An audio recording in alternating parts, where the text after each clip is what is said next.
वाराणसी के बाहर उस भूले हुए श्मशान घाट की हवा में कुछ भारीपन था। जली हुई लकड़ी, गेंदे के फूलों और कुछ और पुराना, कुछ आदिम, उसकी गंध से एयर वाज फिल्ड। यहीं पर जहां पवित्र गंगा नश्वर मनुष्यों की राख को उनके अंतिम आराम तक ले जाती है, एक ऐसी घटना घट रही थी जो सच कहूं तो जीवन और मृत्यु के नियमों को डिफाइंग। चांद स्याह आसमान में मूनी का बस एक टुकड़ा लंबी नाचती हुई परछाइयां डाल रहा था, जो अपनी ही जिंदगी के साथ सीम टू राइड। खामोशी शांतिपूर्ण नहीं थी, यह एक कुंडलित सांप थी, रेडी टू स्ट्राइक।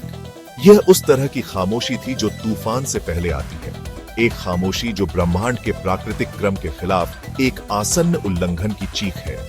एक पुराने बरगद के पेड़ की शाखाओं के नीचे, जिसकी ऐरई जड़ें एक भूले हुए देवता की मुड़ी हुई उंगलियों जैसी थीं, एक चिता रखी थी। लेकिन यह चिता was not for the dead, it was to bring back। खोपड़ियों का एक घेरा इसे घेरे हुए था, हर एक पर गूढ़ प्रतीक बने थे, जो एक हल्की बीमार सी हरी रोशनी के साथ वह ग्लोइंग। एक अकेला अघोरी, जिसका शरीर राख से सना हुआ था और जिसकी आंखें एक अपवित्र उत्साह से जल रही थी, ऐसे मंत्रों का जाप कर रहा था जो had not been spoken for centuries। ये शांति या मुक्ति के लिए were not prayers, ये बंधन के, बुलाने के, एक आत्मा को उसकी मर्जी के खिलाफ उसके नश्वर शरीर में वापस लाने के लिए मंत्र थे। उसके चारों ओर वास्तविकता का ताना बाना पतला होता लग रहा था। दुनियाओं के बीच एक द्वार was creaking open। अचानक चिता की केंद्रीय अग्नि भड़क उठी, गर्म नारंगी में नहीं, बल्कि बैंगनी लौ के एक स्तंभ में जो was clawing at the night sky। हवा गरजने लगी, the Aghori's guttural chants को carrying to the river banks। उस अलौकिक अग्नि के भीतर से a figure began to fall। वह एक आदमी था, उसका रूप बदल रहा था, reforming himself from ash and ether। This was Rahul, a man declared dead by the Mumbai underworld, a gangster whose brutal reign had been cut short by a dozen bullets। लेकिन अब जो आदमी आकार ले रहा था was far more than he had been before। इस शरीर में वापस खींची जा रही आत्मा विकृत थी, infused with the dark energies of the ritual। He was no longer just a man, he was a vessel for something terrible। एक अंतिम बहरा कर देने वाली अलौकिक गड़गड़ाहट के साथ the purple flames subsided। Rahul सुलगते अंगारों के बीच नग्न खड़ा था, मुनी में उसकी त्वचा असामान्य रूप से पीली थी। उसने एक सांस ली, 1 साल से ज्यादा समय में उसकी पहली सांस, and it was not the gasp of a survivor, it was the sigh of a predator awakening to new hunger। उसकी आंखें खुली, and they were not the eyes of the man who had died। वे काले शून्य थे, swirling with ancient power and a terrible, malevolent intelligence। अघोरी अपने घुटनों पर गिर पड़ा, उसका काम पूरा हो गया था। His life force drained। Rahul ने अपने हाथों को नीचे देखा, clenched them into fists। A cruel smile spread across his face। He had returned from the realm of Yama, the god of death, and he had brought hell back with him। Delhi शहर, एक विशाल महानगर जिसने प्राचीन और नए दोनों साम्राज्यों को अपनी गोद में पाला था, was oblivious to the darkness that had spread। इसका दिल, लुटियंस दिल्ली, सत्ता की स्थिर ताल के साथ धड़क रहा था। राजनेता, उद्योगपति और विदेशी गणमान्य व्यक्ति moving in their secure convoys. यह ऊंची दीवारों और ऊंचे दांव की दुनिया थी, अ फोर्ट्रेस ऑफ इन्फ्लुएंस। लेकिन किले नश्वर मनुष्यों को बाहर रखने के लिए बनाए जाते हैं, not to stop a shadow that walks like a man। Rahul chose this place for his grand return। He did not try to reclaim his old territory। उसने एक नया साम्राज्य बनाने की कोशिश की, जो पैसे या बाहुबल पर नहीं, but on pure unadulterated terror। He would make the powerful feel powerless। निशाना एक हाई प्रोफाइल हथियार डीलर था, एक ऐसा आदमी जो खुद को अछूत मानता था, who lived in a fortified mansion with the latest technology and a small army of private guards। The attack did not happen with a bang। कोई विस्फोट नहीं हुआ, no hail of bullets। इसके बजाय a deep and unnatural silence fell over the entire estate। Security cameras flickered to static। Guard dogs whimpered into silence। Guard खुद, किसी भी हमले के लिए प्रशिक्षित कठोर पुरुष, बस गिर गए। उनके चेहरे शुद्ध आतंक के मुखौटे में जमे हुए थे। No physical wounds found on their bodies। उन्होंने कोई दुश्मन नहीं देखा था। उन्होंने खाई में झांका था, and the abyss had swallowed their life force। हवेली के आलीशान अध्ययन कक्ष में the arms dealer was found slumped over his mahogany desk। उसकी आंखें खुली थीं, सामने की दीवार पर घूर रही थीं, but they saw nothing of this world। His heart had simply stopped. मृत्यु का कारण बाद में कोरोनर बताएंगे was extreme fear. लेकिन दीवार पर जो बचा था sent shivers down the spine of the entire nation. जो खून जैसा लग रहा था लेकिन एक हल्की अलौकिक रोशनी से चमक रहा था had a symbol written in it. यह एक जटिल भयावह चिन्ह था. A twisted trident intertwined with a serpent devouring its own tail. It was a mark that belonged to no known gang, no terrorist organization, no cult. It was a signature of primal fear. Ghost attack की खबर आग की तरह फैल गई, whispered in the corridors of power from Delhi to Mumbai. It was a reminder that defied all logic. राजधानी के सबसे सुरक्षित स्थान पर एक आदमी को खुद डर से कैसे मारा जा सकता था? किसके पास पुरुषों को मरने की इच्छा करने की शक्ति थी? राहुल ने केवल एक आदमी को नहीं मारा था. He had killed the very concept of security. He had sown the seed of primal fear in the heart of India's elite. प्रतीक उसका कॉलिंग कार्ड बन गया, a harbinger of a new kind of war. एक ऐसा युद्ध जहां दुश्मन खून और मांस नहीं था, but a ghost wielding the power of death. The game had changed. The old rules no longer applied. The ripples of Rahul's terrifying debut in Delhi did not stop at India's borders. अंतर्राष्ट्रीय underworld, cartel और माफियाओं का एक जटिल जाल, खैर, is a sensitive ecosystem. The death of a major arms dealer disrupted supply chains and the balance of power from Moscow to Miami.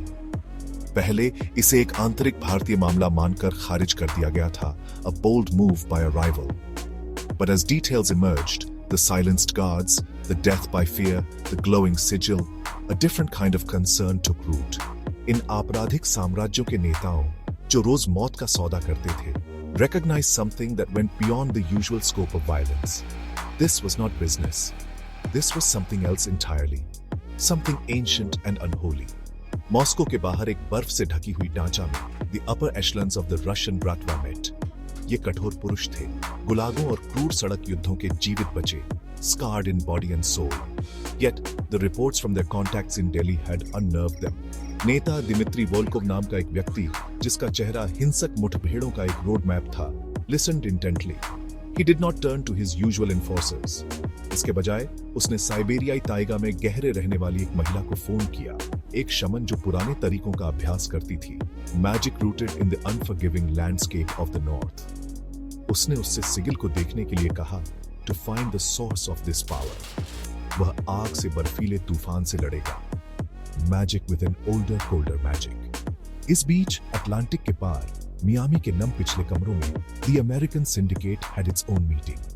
ये एक अलग नस्ल के पुरुष थे, pragmatic and corporate in their approach to crime. They relied on technology, intelligence and overwhelming firepower.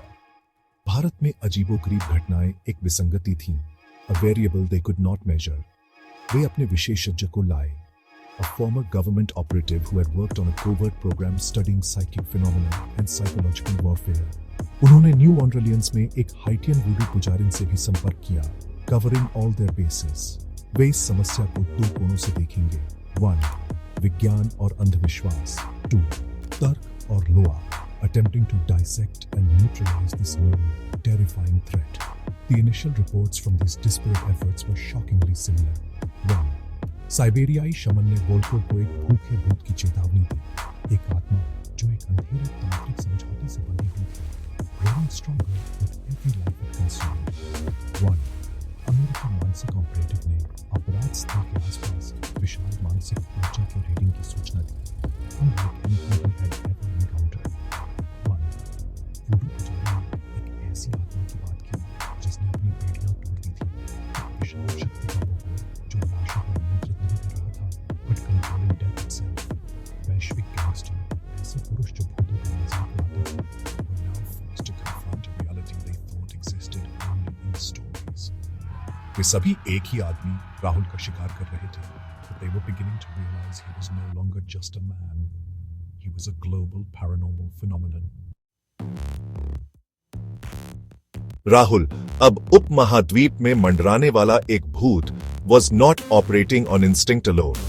उसकी नई शक्ति बहुत ज्यादा थी, लेकिन it was raw, chaotic. उसे एक मार्गदर्शक की जरूरत थी, a doctrine to shape his reign of terror. वह अपनी ही अंधेरी ऊर्जा की फुसफुसाहट से बिहार के भूले हुए कोनों की ओर खींचा चला गया, a land steeped in both political turmoil and ancient mysticism. वहां एक धूल भरे भूले हुए गांव में एक जर्जर घर में he found what he was looking for. यह एक छोटी चमड़े की बंधी डायरी थी, hidden beneath a loose floorboard in the puja room of a long dead panda, a temple priest. The diary was not the priest's. यह एक ऐसे नाम की थी जो 90 के दशक में डर और विस्मय के साथ फुसफुसाया जाता था, श्री प्रकाश शुक्ला. शुक्ला सिर्फ एक गैंगस्टर नहीं था, वह एक घटना था, a meteor that had blazed across the criminal firmament of North India. He was known for his brutality, his audacity, and his deep connection to occult knowledge. The diary was a revelation. It was not merely a record of his criminal exploits. यह एक grimoire था, a book of forbidden knowledge. In its pages, Shukla had meticulously recorded the dark incantations he had used before his high-profile assassinations. उसने विशिष्ट मंत्रों को विशिष्ट तिथियों से जोड़ा था, maximizing their power and effect by aligning his acts of violence with astrological events. उसका मानना था कि वह केवल हत्या नहीं कर रहा था, वह अंधेरी देवियों को भेंट चढ़ा था, feeding their power into his own. जैसे ही राहुल ने डायरी पढ़ी, उसकी लिखावट उसके दिमाग में जलती हुई लगी. He felt a profound connection with Shukla. He saw him not as a predecessor, but as a prophet. Shukla एक अग्रणी था, एक ऐसा आदमी जो समझता था कि सच्ची शक्ति बंदूक से नहीं, but from controlling the unseen forces of the universe. He was trying to achieve what Rahul had possessed. Diary का पता होगा, the instruction manual that is only activated.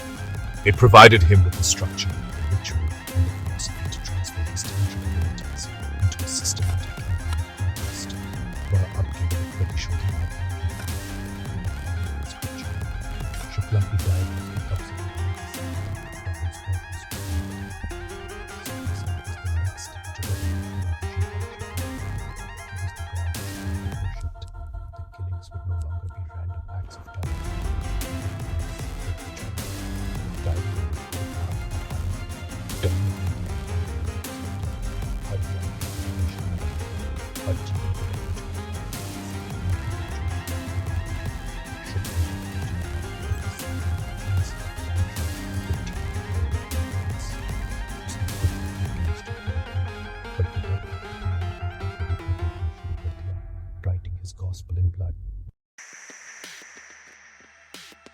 The reign of terror began in earnest. Shri Prakash Shukla की diary में दिए गए काले calendar का पालन करते हुए Rahul unleashed a wave of assassinations that paralyzed the nation. यह कोई भगदड़ नहीं थी, यह मृत्यु की एक सिम्फनी थी. Every note played with chilling precision. एक हफ्ते कोलकाता में एक शक्तिशाली उद्योगपति जिसने अभी-अभी एक बहु-अरब डॉलर का सौदा किया था, अपने बोर्डरूम में गिर जाएगा. उसका चेहरा आतंक से सिकुड़ा हुआ होगा, the trident mark appearing to burn on the glass window behind him. According to the diary, this date was astrologically aligned to disrupt wealth and prosperity. The nation's economic elite felt a cold dread in their fortified lives. They were no longer safe. The next week, the target was different. Chennai में एक प्रसिद्ध supreme court के न्यायाधीश जो अपने ऐतिहासिक भ्रष्टाचार विरोधी फैसलों के लिए जाने जाते थे, was found dead in his chambers. He had not been touched. वे बस चले गए थे. उनका शरीर सीधा बैठा था. Life extinguished, as if a switch had been flipped. The sigil was found on the page of the law book he had been reading. Shukla's diary had marked this day as ideal for an assault on justice and order. Rahul सिर्फ लोगों को नहीं मार रहा था. He was systematically dismantling the pillars of society. He was demonstrating that no power, financial, political, or judicial, could protect anyone from his divine wrath. The pattern was terrifyingly clear. Every killing was both a public spectacle and an intimate ritual. Rahul शारीरिक रूप से मीलों दूर होगा, शायद हिमालय में एक गुफा में ध्यान कर रहा होगा या कन्याकुमारी में एक सुनसान समुद्र तट पर खड़ा होगा. But his consciousness, his malevolent will, would travel to his victim. वह आखिरी चीज बन जाएगा जो उन्होंने कभी देखी थी. उनके मन की आंखों में एक छायादार आकृति, एक भूले हुए मंत्र की फुसफुसाहट, a glimpse into the abyss of fear. Media में हंगामा मच गया. हत्यारे के लिए नाम गढ़े गए. सिगिल स्लेयर, तांत्रिक टेरर. हर हफ्ते देश अपनी सांसें रोक कर रखता था. यह सोचकर कि अगला शहर कौन सा होगा, which powerful individual would be the next sacrifice on Rahul's bloody altar. International efforts to stop him were failing miserably. रूसी शमन उसकी चालों को महसूस कर सकता था, लेकिन उसे इंगित नहीं कर सकता था. Describing his aura as a swirling black hole, the Americans' high-tech surveillance was useless against a killer who left no physical trace. उनके वूडू विशेषज्ञ ने चेतावनी दी कि प्रत्येक अनुष्ठानिक हत्या के साथ इकाई मजबूत होती जा रही थी, feeding on the Nations collective fear. Rahul वही बन रहा था जो वह खुद को मानता था, अ गॉड, आतंक से पोषित एक देवता, whose scripture was the diary of a dead gangster and whose growing congregation was the entire terrified populace of India.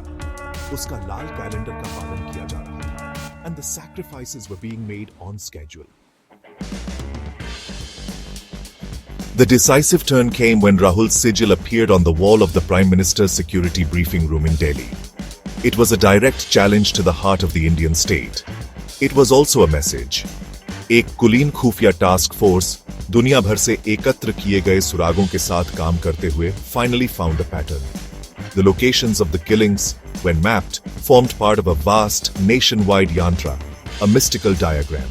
The culmination point of this dark energy, its nexus, was predicted to be an abandoned Kali temple in the Mehrauli forest on the outskirts of Delhi. Diary द्वारा तारीख तय की गई थी, the night of the lunar eclipse, a time of immense spiritual power. The final confrontation was about to happen. An unexpected and desperate alliance formed. Interpol, जो वैश्विक प्रतिक्रिया का समन्वय कर रहा था, brought in its best tactical agents. With them came the Americans, not with soldiers, but with their psychic warfare expert, and a small team carrying experimental sonic dampeners designed to disrupt psychic energy. The Russians also came, not officially, but as representatives of Dmitry Volkov. वे साइबेरियाई शमन को लाए, एक दुर्जय महिला जो फर में लिपटी हुई थी, the wisdom of the ancient taiga in her eyes. और भारत की अपनी आध्यात्मिक रक्षा का प्रतिनिधित्व कर रहे थे Advaitananda, a reclusive but powerful tantric guru whom the government had begged to intervene. This strange assembly of commandos, scientists and mystics advanced towards the decaying temple under the dark sky. The temple was a place of palpable dread. Hawa thandi aur sthir thi, and the ancient stone carvings of goddess Kali seemed to weave shadows. जैसे ही team मुख्य प्रांगण में दाखिल हुई, they saw him. Rahul मुख्य मूर्ति के सामने खड़ा था, his back to them. वह जोर से जप नहीं कर रहा था, लेकिन हवा शक्ति से कंपा रही थी. The temple stones humming with a malevolent energy. वह धीरे-धीरे मुड़ा, and his presence shocked the man. He was no longer just a man. उसकी त्वचा का रंग ग्रे, पत्थर जैसा था, and his eyes were glowing pools of purple light. The sigil, his mark, seemed to float in the air around him. तुम मेरी वेदी पर पूजा कर रहे हो, वह बोला, his voice a chorus of whispers. I am accepting new commands. The battle began not with bullets, but with a clash of words. अमेरिकी टीम ने अपने सोनिक उपकरणों को सक्रिय किया, releasing a low frequency wave that made Rahul ने बस तिरस्कार किया, and the devices overloaded and exploded. Interpol एजेंटों ने गोलीबारी शुरू कर दी, लेकिन गोलियां उसके शरीर से इंच दूर रुक गई.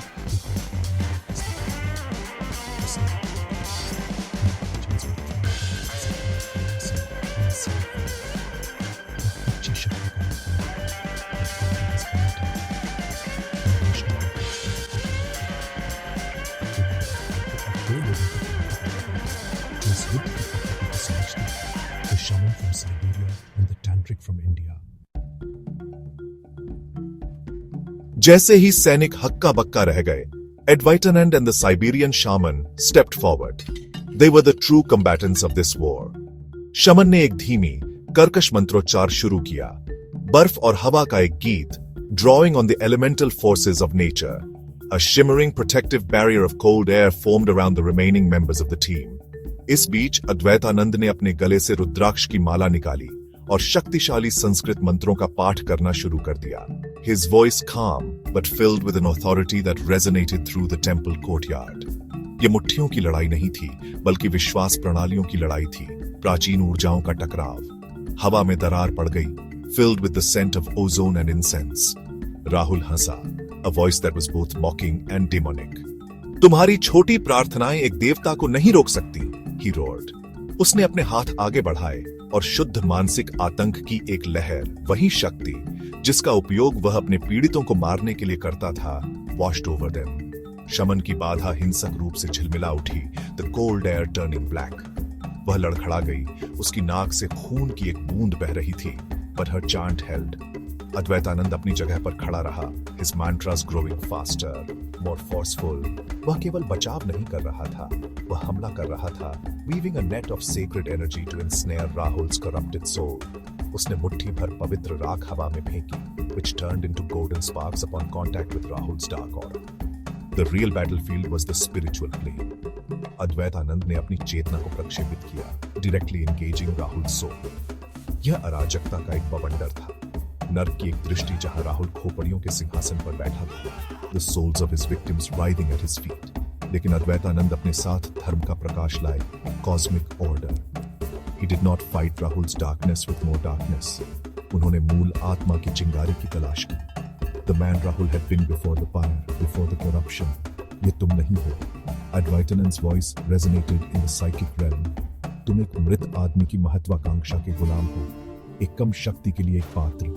उन्होंने एक आध्यात्मिक ताबीज, एक कवच ऊपर उठाया जो 1000 सूर्यों के प्रकाश से चमक रहा था. A direct assault on the tantric decay that held Rahul's soul. The strain of the battle was immense. In the physical world, the temple became a battleground of light and shadow. Rahul चिल्लाया, clutching his head as both mystics continued their assault. उसकी आंखों में बैंगनी प्रकाश झिलमिलाया, returning to human brown for a moment. The connection was weakening. एक अंतिम, एकीकृत चीख के साथ, Advaitanand and the shaman unleashed their full power. उनसे सुनहरे और मौन के प्रकाश की एक शानदार किरण निकली, जो राहुल के सीने पर सीधी लगी.